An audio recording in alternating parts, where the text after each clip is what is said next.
Got Travis, check. vocals and guitar. We've got Aaron, vocals and guitar. We've got Andrew, bass and vocals. And last but certainly not least, Luke on the drums. Very excited, guys, to be here with you. How does it feel? First new album in almost 20 years. New York City, Q&A, live performance. It's a little weird right now. This is weird. But yeah, no, it's exciting. We're excited. We're happy about the album too.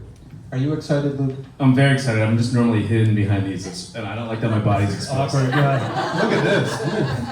You have legs? I hear them, I don't see them most of the time. Well, guys, very excited to have you here. Let's bring it back a bit. The band, there was a very illustrious career, 14 years together, 5 classic LPs, and a bunch of other releases, and we initially parted ways in 2008. Tell us what led to the separation, and then how we got back together to start playing again. I guess I'll address that one. The separation was just because other things in our life took over and were more important to us at the time than Piebald. And I think now we're at a place where we found the balance of being able to do Piebald when we can, and also being able to manage, to a certain extent, the other things in our life. But yeah, it all started in 2016 when we re-released the songs digitally, and that spawned us playing some shows that we just kind of thought would be reunion shows, but we can't stop a moving train. And we just kept moving. The band had not released a new LP since 2007's Accidental Gentleman, but the 2020 holiday release, A Christmas 7-Inch Adventure, was the tipping point for the band.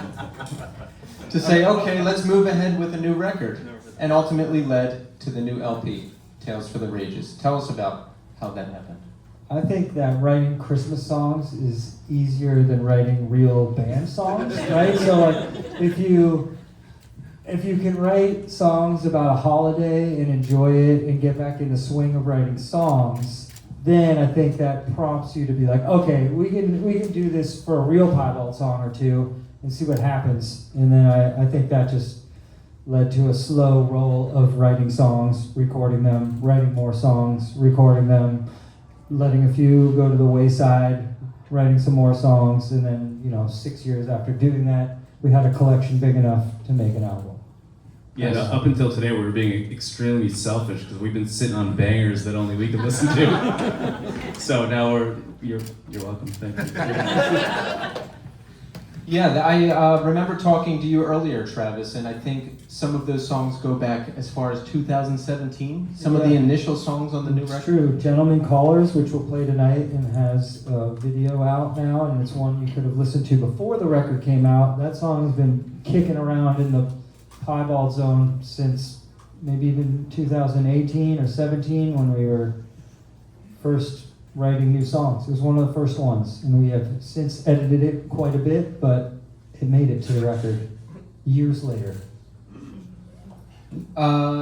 Once we decided to move ahead with Tales for the Rages, making a new full-length LP, when did we get started?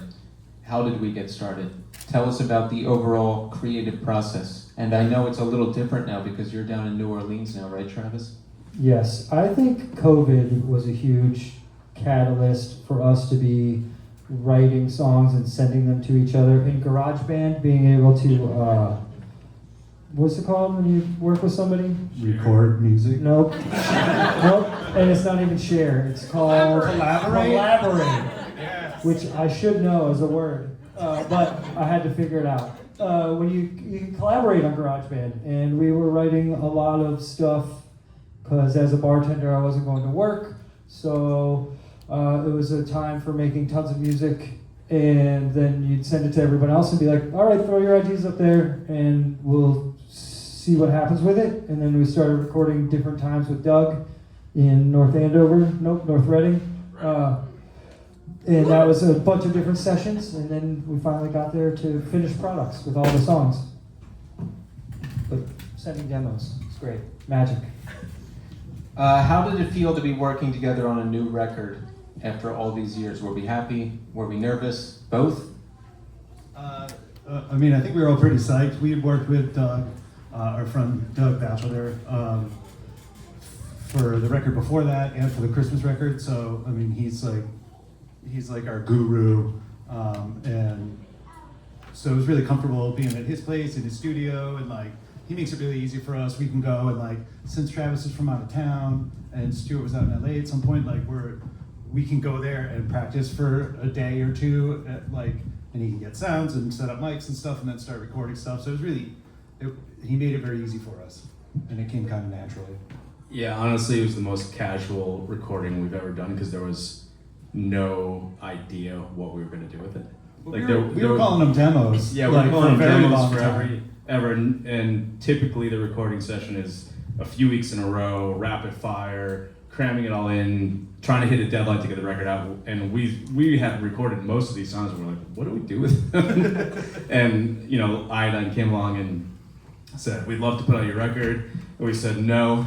And then and then they kept asking, and then we're like, yes, let's do it. And so, yeah, I think having none of that pressure of just feeling like you had to get it done by a certain time made it the most casual experience that we've had recording, which was actually very nice. There's no pressure, we were just hanging out. And it was spaced out too. It wasn't just like crammed together where you start losing energy after a few days. It was weekends and weekends, maybe 4 days in a row at most, which is good. Yeah, how, so when you're making the record, is it difficult at all? Because Piebald has been a band for a long time.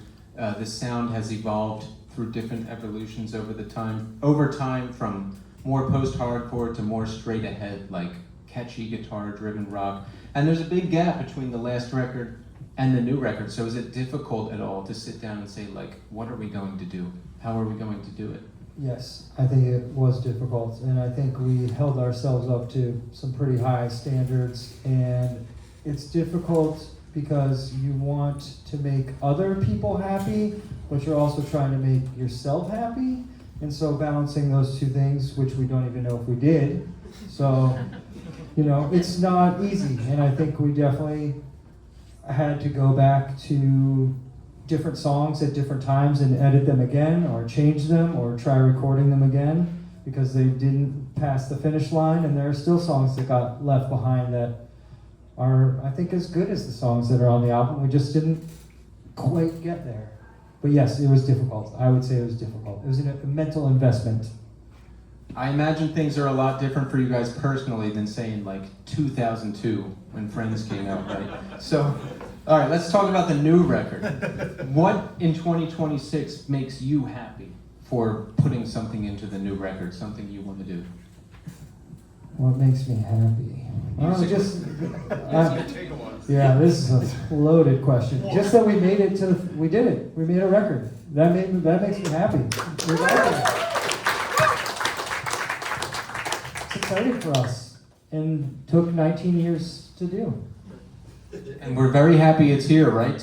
I mean, come on. All right, tell us about some of the lyrical themes of the record. What are you singing about and talking about these days? And how has it changed from, let's say, 20 years ago? Well, I think the world is shittier now. So it's a lot about the shittiness of life, I think, and how difficult it is to just exist simply in a world that is so full of chaos and darkness. And I think the record is, in our own humorous, funny way, is a lot about being disappointed by that, and the disappointment of not necessarily just getting older, although that's its own disappointment that I can save for a later topic, but the serious disappointment of knowing that your government would rather, drop bombs on other countries than take care of their own citizens, and everything's really expensive, and it's hard to live. It's hard to just exist. What a bogus journey. Preach.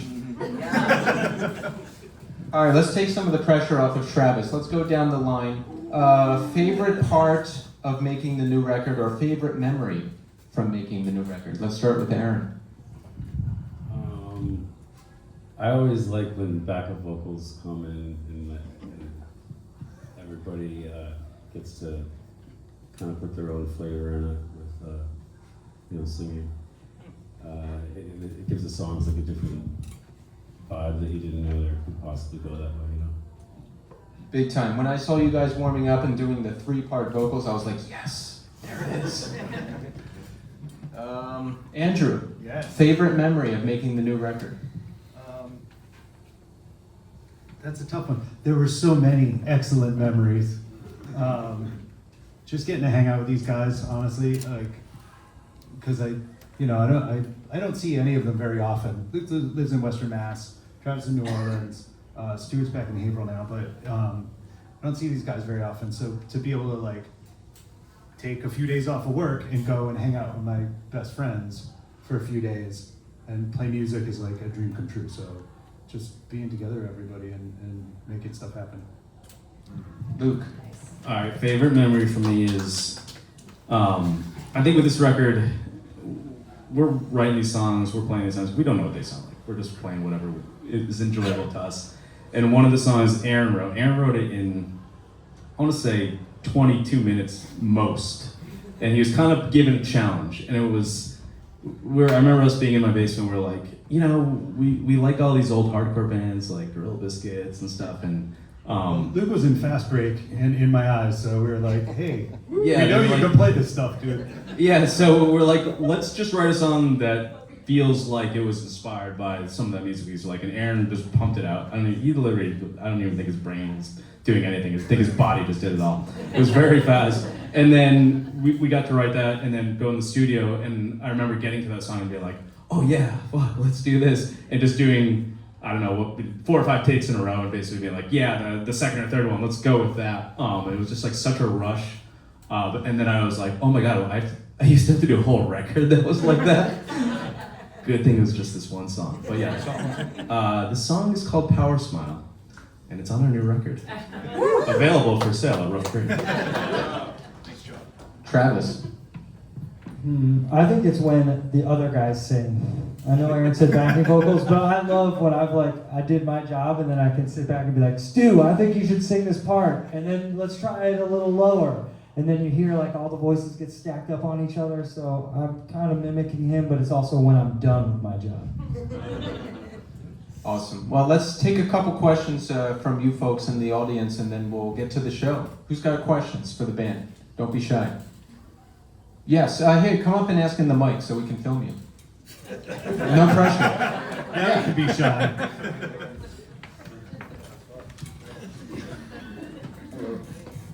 Hey, how's it going? Good. My name is Jeff. I grew up in the North Shore, Wakefield, Massachusetts. So this is cool, you guys. I probably met you when I was like 15. But yeah, this is really cool. You guys are the biggest soundtrack to like my youth. I mean, driving around the North Shore, down 28, El Hozo, North Reading. Awesome. How does it? I'm a musician too. So as you guys get older and you guys like drifted apart and then come back together, like how do you keep that? Because your music is so like of friends. You know what I mean? How do you keep that juice after like years of like drifting apart and then trying to like reactivate that sauce? I'm not. You have an answer because I'm like not really Sensual sure. massages to I'm really not sure how that happens because I know it's part of the Piebald experience that we're like a friend band and we also are a band that friends seem to come together about.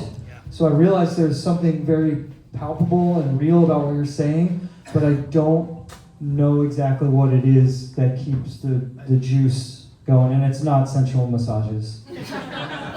Although it should be. No, you know how like sometimes you have a friend that you don't see very often, but when you see him, it just like clicks, and you're like, it feels like you didn't miss any time. I have 3 of those, and they're sitting next to me. So like, I cannot talk. I'm sorry. I could not talk to Luke for like 2 months. Sorry, we get the massage part. And then I do talk to him. It's just like you pick up where you left it off the last conversation. You continue on. At least that's how I feel.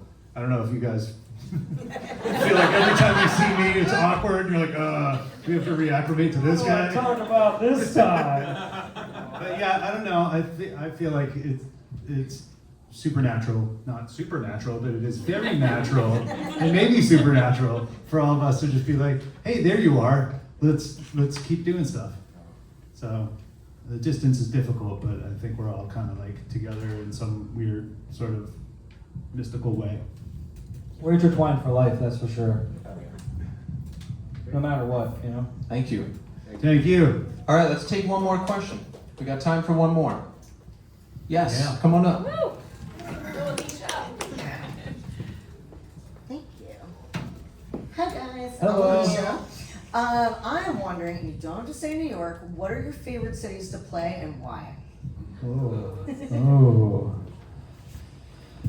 I think there's a lot of them. I'll try to limit it to 3. I think I'm gonna say Detroit, because the shows there seem to just be extra nutty.